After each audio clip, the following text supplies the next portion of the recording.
أعوذ بالله من الشيطان الرجيم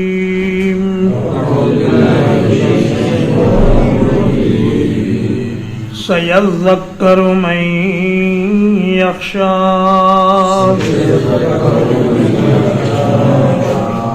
ان قریب نصیحت حاصل کرے گا وہ شخص جو ڈرتا ہے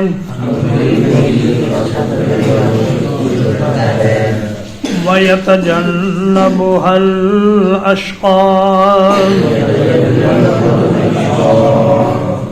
اور اس سے گریز کرے گا وہ شخص جو بہت بڑا بدبخت ہے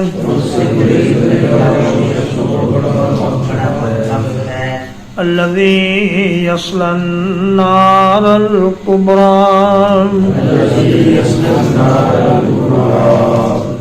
وہ جو بہت بڑی آگ میں داخل ہونے والا ہے ثم لا يموت فيها ولا يحيا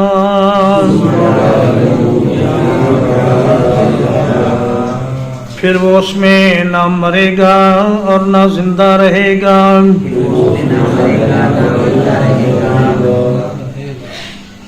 فرمایا کہ سیذکر من یخشی ان قریب وہ شخص جو اپنے انجام بد سے ڈرتا ہے اور اللہ کے عقاب سے اور اس کے عذاب سے ڈرنے والا ہے وہ تو اس قرآن مجید سے نصیحت حاصل کر لے گا اور اس کے احکام کو اپنی زندگی میں نافذ کرے گا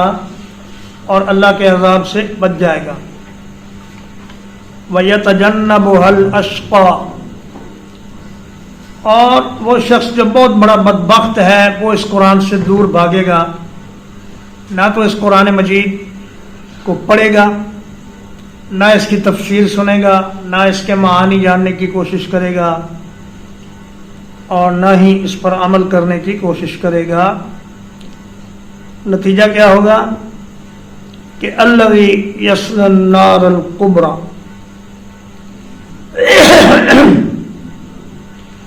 یہ وہ شخص ہے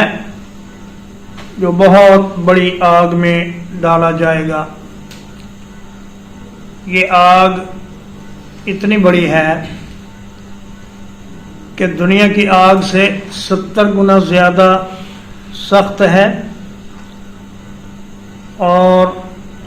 اس میں آدم علیہ السلام سے لے کر قیامت تک کے جتنے بھی نافرمان ہیں وہ سب اس میں ڈالے جائیں گے اور ان سب کی گنجائش اس میں موجود ہے اور فرمایا ثم لا يموت فيها ولا يحيا نہ تو موت آئے گی کہ عذاب سے جان چھوٹ جائے اور نہ ہی ایسی زندگی میسر ہوگی جس میں کوئی راحت و آرام ہو جسے زندگی کہا جا سکے فرمایا والذین کفروا لهم نار جہنم لا يقضى عليهم فيموتوا ولا يخفف عنهم من عذابها کہ نہ تو ان کو موت دی جائے گی کہ مرنے کے بعد وہ عذاب سے چھوٹ جائیں اور نہ ہی وہ عذاب کبھی ان سے کم کیا جائے گا کبھی جہنم کا فیول کم نہیں ہوگا اس میں دن بدن آگ پہلے سے تیز ہی ہوتی چلی جائے گی اور عذاب پہلے سے بڑھتا ہی چلا جائے گا جو جہنم میں ہمیشہ رہنے والے ہیں وہ تو جہنم کے داروغے سے درخواست کریں گے وَنَادَوْا يَا مَالِكُ لِيَقْضِ عَلَيْنَا رَبُّكَ کہیں گے اے مالک ہماری سفارش کریں کہ اللہ پاک ہمیں موت ہی دے دے تو وہ بڑے عرصے بعد جواب دیں گے کہ انکم ماکثون،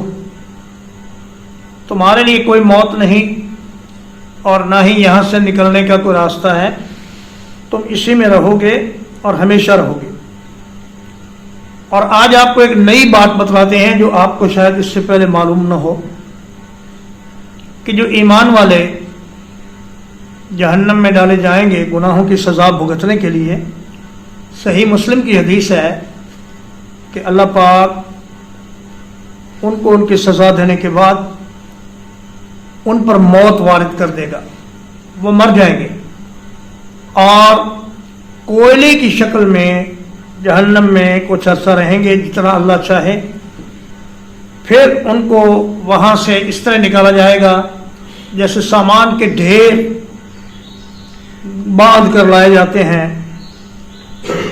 تو ان کو پھر جنت کی نہروں میں غسل دیا جائے گا، ان پر پانی جنت والے ڈالیں گے تو وہ اس طرح اگ آئیں گے جس طرح ایک پانی کے نالے کے کنارے پر کوئی دانہ تیزی سے اگاتا ہے۔ پہلے تو وہ پیلا ہوتا ہے، ایک جانب کو جھکا ہوا ہوتا ہے، پھر وہ سیدھا ہو جاتا ہے اور سبز ہو جاتا ہے۔ اسی طرح یہ جلے ہوئے جہنمی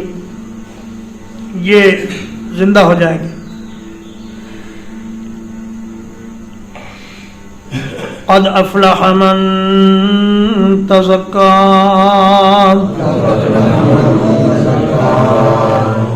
یقیناً کامیاب ہو گیا وہ شخص جس نے اپنے آپ کو پاک کر لیا۔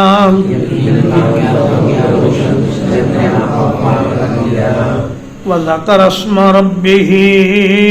فَصَلَّى، اور اپنے رب کے نام کا ذکر کیا اور نماز پڑھی۔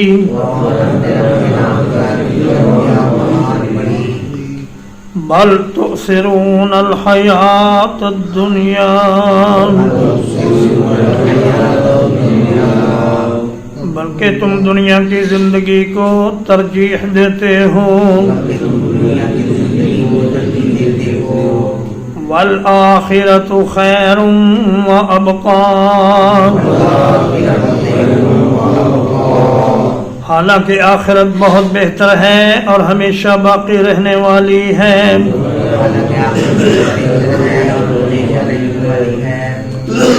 ان ھذا لفی الصحف الاولی، بلا شبہ یقیناً یہ بات پہلی کتابوں میں بھی ہے۔ صحف ابراہیم و موسیٰ، ابراہیم علیہ السلام اور موسیٰ علیہ السلام کی کتابوں میں۔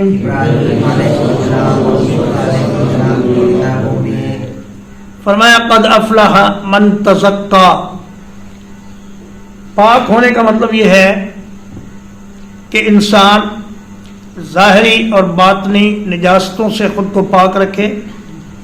حسی اور معنوی پلیدیاں اس سے دور رہیں۔ حسی اور معنوی پلیدی کو دور رکھنے کا مطلب یہ ہے کہ اپنے جسم کو پیشاب سے اور ہر قسم کی گندگی سے بچا کے رکھے، اور اگر کبھی لگ جائے تو اس کو فوراً صاف کرے، اور پیشاب کے قطروں کی پرواہ نہ کرنا یہ کبیرہ گناہ ہے جس کی وجہ سے قبر میں عذاب ہوگا۔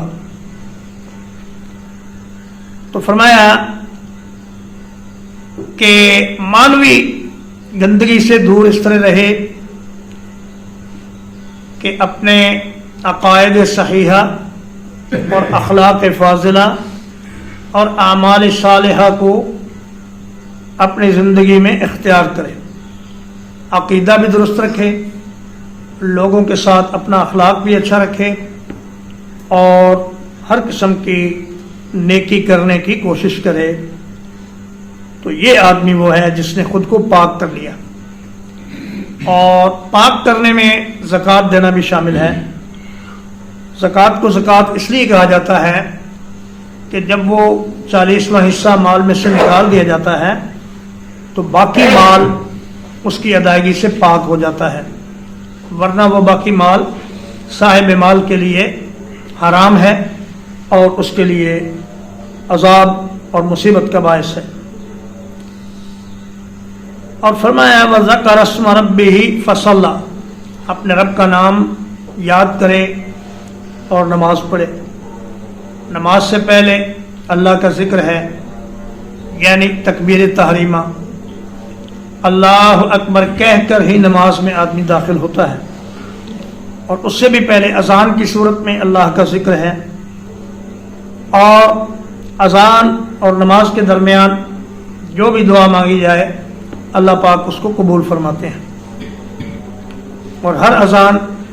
اور نماز کے درمیان کم از کم 2 رکعت نماز ہے، اگر وقت ہو تو وہ بھی پڑھنی چاہیے۔ تو فرمایا کہ اللہ کا نام یاد کرے اور نماز پڑھے تو ایسا آدمی کامیاب ہے۔ کامیابی سے مراد آخرت کی کامیابی ہے، دنیا کی کامیابی نہیں۔ بل تؤثرون الحیات الدنیا، تم لوگ دنیا کے فائدے اور نقصان کو ہی سب کچھ سمجھتے ہو۔ اگر دنیا میں کچھ فائدہ ہو گیا تو آدمی سمجھتا ہے میں کامیاب ہو گیا، اور اگر نقصان ہو گیا تو بندہ سمجھتا ہے کہ میں تو ختم ہو گیا، میں تو تباہ ہو گیا، حالانکہ ایسا نہیں ہے۔ تو میں یہ دنیا کی زندگی، اس میں تو بڑے تغیرات ہیں جو تم دن رات دیکھتے ہو۔ ایک آدمی آج مالدار ہوتا ہے، کچھ عرصے بعد آپ اسے دیکھتے ہیں کہ وہ مفلس اور گلاش ہو جاتا ہے۔ ایک آدمی آج طاقتور جوان ہے، کل کو وہ بوڑھا کمزور، چلنے سے بھی عاجز ہو کر اس دنیا میں آپ کو نظر آتا ہے۔ تو فرمایا کہ یہ دنیا زوال پذیر ہے، اس کی طرف زیادہ توجہ نہ کرو، اس میں سے بقدر ضرورت استعمال کرو، لیکن اس کو اپنا مقصد نہ بناؤ۔ والآخرۃ خیر وابقیٰ، آخرت 2 اعتبار سے دنیا سے بہت آگے ہے۔ ایک تو یہ کہ دنیا کی نعمتیں صرف نام کی نعمتیں ہیں، اور آخرت کی نعمتیں حقیقت میں نعمتیں ہیں، اور آخرت کی نعمتوں سے دنیا کی نعمتوں کا کوئی موازنہ ہی نہیں۔ اور دوسرا یہ کہ وہ ہمیشہ رہنے والی ہے۔ یہاں آپ کے پاس اچھے سے اچھا مکان ہو، بہترین گاڑی ہو، بہت بڑا بینک بیلنس ہو، تب بھی آپ کو ہر وقت خطرہ رہتا ہے کہ کہیں میں ان ساری چیزوں سے محروم نہ ہو جاؤں۔ اور تم آخرت کو کمانے کے لیے دنیا چھوڑنے کے لیے تیار نہیں ہوتے، حالانکہ تم دنیا کو نہ بھی چھوڑو تو دنیا نے تمہیں چھوڑ دینا ہے۔ کچھ عرصہ اس دنیا میں تم ہو، اس لیے اس دنیا میں رہتے ہوئے اپنی آخرت کو بنانے کی کوشش کرو۔ ان ھذا لفی الصحف الاولی، اس صورت کے سارے مضامین یا یہ بات کہ والآخرۃ خیر وابقیٰ، یہ پہلی کتابوں میں بھی موجود ہے۔ ایک ضعیف روایت میں ہے کہ حضرت ابراہیم علیہ السلام کو اللہ نے 10 کتابیں عطا فرمائیں، اور حضرت موسیٰ علیہ السلام کو 5 کتابیں تورات کی عطا فرمائیں۔ تو ان سب کتابوں میں بھی یہ بات لکھی ہوئی ہے کہ آخرت ہی ترجیح دینے کے قابل ہے، اور یہ دنیا یہ جلد ہی ختم ہو جانے والی ہے۔ ترجمہ ایک بار، سَيَذَّكَّرُ مَن يَخْشَىٰ، ان قریب وہ شخص نصیحت حاصل کر لے گا جو ڈرتا ہے۔ وَيَتَجَنَّبُهَا الْأَشْقَى، اور اس سے دور بھاگے گا وہ شخص جو بہت بڑا بدبخت ہے۔ الذی یصلی النار الکبریٰ، وہ جو بہت بڑی آگ میں داخل ہونے والا ہے ثم لا يموت فيها ولا يحيا پھر نہ وہ اس میں مرے گا اور نہ زندہ رہے گا قد افلح من تزکا یقیناً کامیاب ہو گیا جو پاک ہو گیا وذکر اسم ربہ فصلی اور اپنے رب کا نام یاد کیا اور نماز پڑھی بل تؤثرون الحیات الدنیا بلکہ تم دنیا کی زندگی کو ترجیح دیتے ہو والآخرۃ خیر وابقی حالانکہ آخرت بہت بہتر ہے اور ہمیشہ رہنے والی ہے ان ھذا لفی الصحف الاولی بلا شبہ یقیناً یہ بات پہلی کتابوں میں بھی ہے صحف ابراہیم و موسیٰ ابراہیم علیہ السلام اور موسیٰ علیہ السلام کی کتابوں میں وصلی اللہ علی نبینا محمد وآلہ وصحبہ اجمعین.